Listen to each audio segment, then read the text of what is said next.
This video is about the United Nations, what it is and how it can be used. Imagine all these spheres are states. Sometimes they bump into each other, sometimes they go about their own business oblivious to the problems of the world, some are bigger and more powerful than others, and others used to be big but are now small.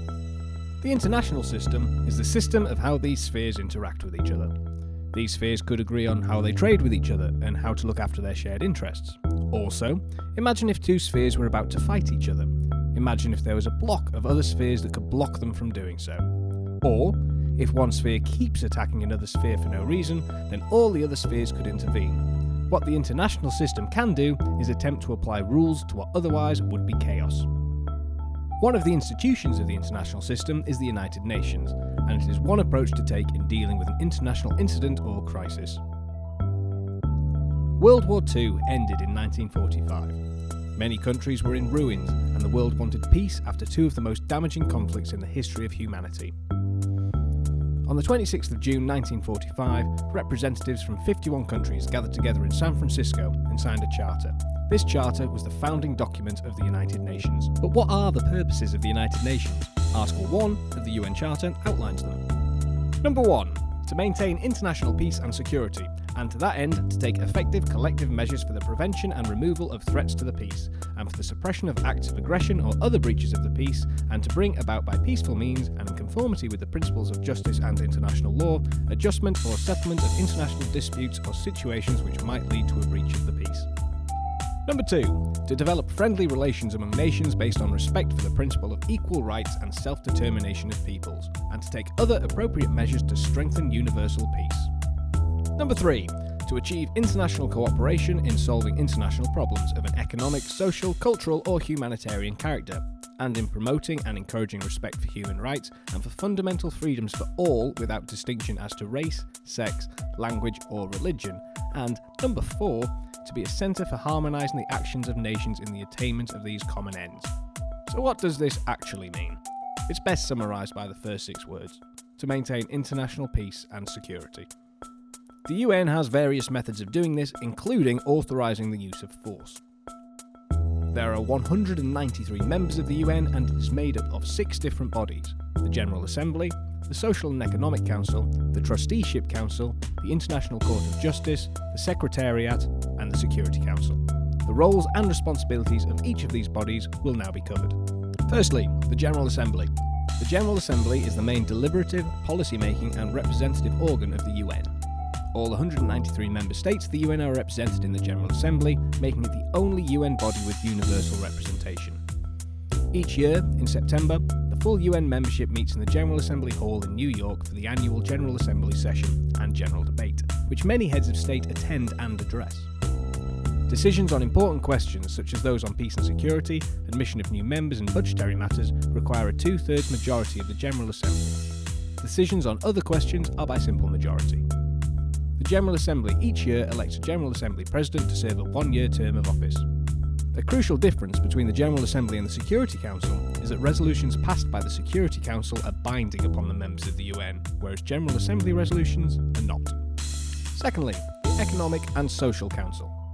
The Economic and Social Council is the principal body for coordination, policy review, policy dialogue and recommendations on economic, social and environmental issues, as well as implementation of internationally agreed development goals.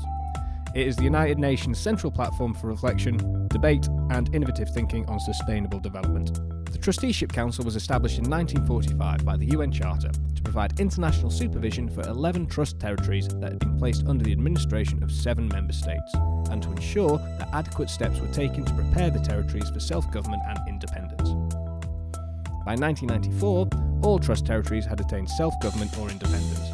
The Trusteeship Council suspended operations on the 1st of November 1994. Next, the International Court of Justice. The International Court of Justice is the principal judicial organ of the United Nations. Its seat is at the Peace Palace in The Hague in the Netherlands. It is the only one of the 6 principal organs of the United Nations not located in New York. The court's role is to settle, in accordance with international law, legal disputes submitted to it by states and to give advisory opinions on legal questions referred to it by authorised United Nations organs and specialised agencies. decisions made by the International Court of Justice are not always obeyed. In 1986, the court found that the United States military operations in Nicaragua were contrary to international law. The United States chose to ignore the ruling. We then have the Secretariat.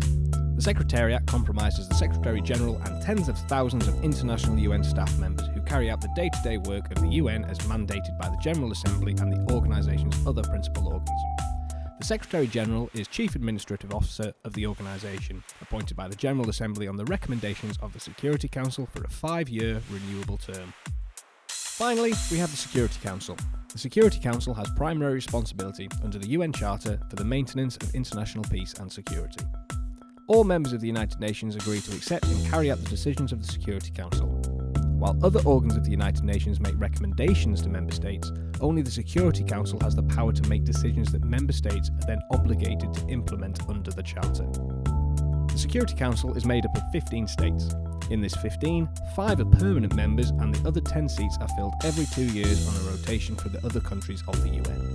The 5 permanent members are the United States of America, France, the United Kingdom, Russia and China. The presidency of the Council rotates between the members each month. Decisions are made by the Security Council by a vote. A minimum of 9 yes votes are needed for a resolution to pass. However, each of the 5 permanent members of the Security Council has a veto. This allows them to block any decisions brought to the Security Council if they wish. Each of the 5 members has used their veto, Russia has used it the most, and China the least. This can lead to some criticism that the Security Council is ineffective as the interests of the 5 permanent members are so diverse that consensus is impossible with the threat of the veto. So what can the United Nations Security Council actually do? It has a lot of tools at its disposal. When a complaint concerning a threat to peace is brought before it, the Council's first action is usually to recommend that parties try to reach agreement by peaceful means. The Council may set forth principles for such an agreement, undertake investigation and mediation in some cases, and also dispatch a mission. An example of this can be seen in the dispatching of a UN mission to Yemen in 2019 following UN Security Council Resolution 2452. The mission would consist of up to 75 observers to Yemen for 6 months to monitor a ceasefire. Other things that the Security Council can authorise include the appointment of special envoys or requesting the Secretary General to use his good offices to achieve a pacific settlement of the dispute. When a dispute leads to hostilities, the Council's primary concern is to bring them to an end as soon as possible. In that case, the Council may issue ceasefire directives that can help prevent an escalation of the conflict, or dispatch military observers or a peacekeeping force to help reduce tensions, separate opposing forces and establish a calm in which peaceful settlements may be sought. An example of this can be seen with UN Security Council Resolution 186, which was adopted unanimously on the 4th of March 1964 and saw the deployment of a peacekeeping force to Cyprus.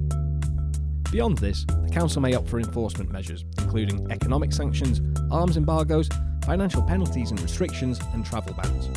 This can be seen with UN Security Council Resolution 2397, which was unanimously adopted in 2017 after North Korea conducted missile tests and saw the missile tests themselves condemned and restrictions on fuel imports and other trade and the ability for North Korean citizens to work abroad introduced. The Council can also authorise severance of diplomatic relations, a blockade, or even collective military action. An example of this can be seen in 1990 when the UN Security Council passed Resolution 678, which authorised member states to use all necessary means to force Iraq from Kuwait if they did not leave by the 15th of January 1991. The chief concern is to focus action on those responsible for the policies or practices condemned by the international community, while minimising the impact of the measures taken on other parts of the population and economy. In summary, the UN was formed in 1945 as a result of a desire for international peace following World War II. The UN is made up of 193 states and has 6 main organs: the General Assembly, the Security Council, the Economic and Social Council, the Trusteeship Council, the International Court of Justice and the Secretariat. The UN Security Council is made up of 15 members, 5 permanent and 10 non-permanent. The 5 permanent members have a veto and any resolution brought before the Security Council needs a 2/3 majority to pass. The Security Council has a lot of tools at its disposal, including dispatching a mission to an area of the world, dispatching military observers or a peacekeeping force to help reduce tensions, introducing economic sanctions, arms embargoes, financial penalties and restrictions and travel bans. It can also authorise collective military action.